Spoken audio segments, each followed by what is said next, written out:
like to invite former magistrate and senior state council, an elected district leader for Richmond Hill, Mr. the Honorable Albert Baldeo, who will read a resolution and list of subscribing organizations. Please welcome the Honorable Mr. Albert Baldeo. Brothers and sisters, give yourselves a warm round of applause. Let's get some life here. Let's get this program back on track as to what we're doing. And I'm following up on the last question is what we do after this. Brothers and sisters, politics is always an evolving thing. You have got to stay committed. You've got to pick up that phone and call Congressman Meeks. First thing we've got to understand is this. This is an international law issue, as the Honorable Attorney General said. We are in his constituency.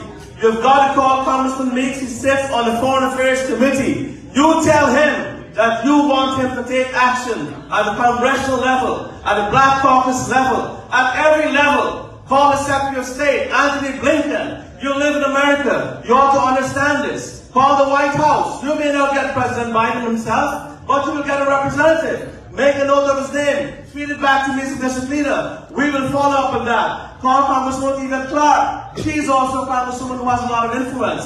So you don't sit and wait until something happens. You be proactive in this country. You make sure you call the right places and don't be afraid to call. This is America. This is a land of freedom and opportunities. I want to tell this panel here, especially our minister. Pardon? And the minority leader also. Thank you very much. The minority leader, correct. And we call them and make sure we get this message out. Brothers and sisters, if you do not be proactive, we have to follow up on the wonderful work. And I want to tell you, Ambassador Hines, that we stand with you. We stand with Guyana. Tell them, let them know. Do you stand with Guyana on this issue? Yeah. Who does that script belong to? Yeah. Who does that script belong to? Yeah. Tell Maduro is a man that he doesn't hear well. That's why he's named Maduro. Tell Maduro, who does that script belong to? Yeah. And it's always belong to.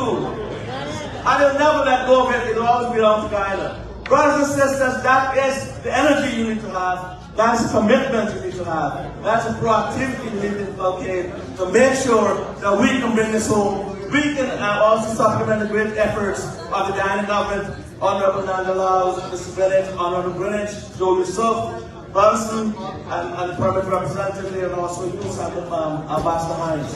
Thank you so very much. Now, towards that end, we have had some of the best legal minds come together and put together a resolution in this community. And this is what we have done. We have had a resolution. I have been remiss because I was asked to read this resolution to this leader.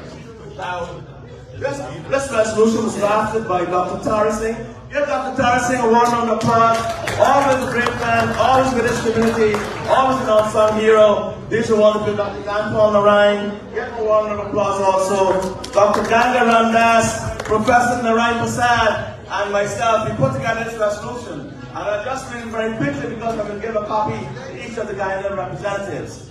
Whereas Venezuela and the United Kingdom recognize the principles of sovereignty, territorial integrity, and respect for international law, both accepted the arbitral award of October 3rd, 1899 between the United Kingdom and the United States of Venezuela. And whereas the Treaty of Washington and so forth, we went through all of that. So I'll skip and come now with the main part. This is the main part here, and the Honorable Attorney General told us about CARICOM having 15 votes as member states, correct, Attorney General? Those are vital votes within a CARICOM community that will help us to get to the finish line. And whereas in pursuit of its legitimate right to defend its territorial integrity and sovereignty, a substantial number of Guyanese Americans and vested foreign business interests coalesced in rejecting President Nicolas Maduro's threatened annexation of Guyana's Essequibo region, which, if it materializes, would decimate Guyana's unprecedented economic progress and destabilize peace and stability, not only in Guyana, as the Attorney General said, but also within Caribbean and Latin American region. So this is going to open up the floodgates, brothers and sisters. You're fighting for world democracy here. And whereas the Maduro regime has plunged Venezuela into an economic tsunami with 360% inflation. So he's gone right around with inflation. 360 degrees. He's turned his country full turtle from top to bottom. and over 7.7 million Venezuelans, as per the United Nations Commissioner for Refugees released, fleeing their native land as refugees or economic migrants, with 6.5 million of them seeking safe refuge in Latin America and the Caribbean. And Guyana received over 330,000. There are 30,000 Venezuelans seeking refuge, seeking food, seeking help in Guyana right now. And another 4 million having difficulties with fleeing. They are kept hostage in their same country. So Venezuela has 29 million, and over 18 million need help. So this referendum today is worthless. That Maduro is trying to get through. It has no teeth, it's fundamentally flawed, as the journal said. It's unenforceable, and it cannot stand up. So brothers and sisters, we denounce the Maduro decision. I'm just going to cut it short, but I see a lot of people. Reaffirm Guyanans, Venezuelans and Guyanans are asking for this matter, and condemn and support Guyanans pursuit. And let us finish off on this note. Brothers and sisters, I have the list of all the supporting organizations we make available to you. We have over 50, and it's growing every day.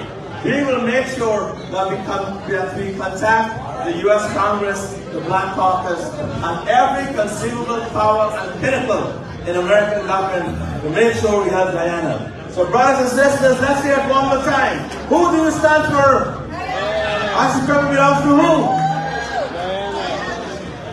Thank you, brothers and sisters. And let's get that to the finish line.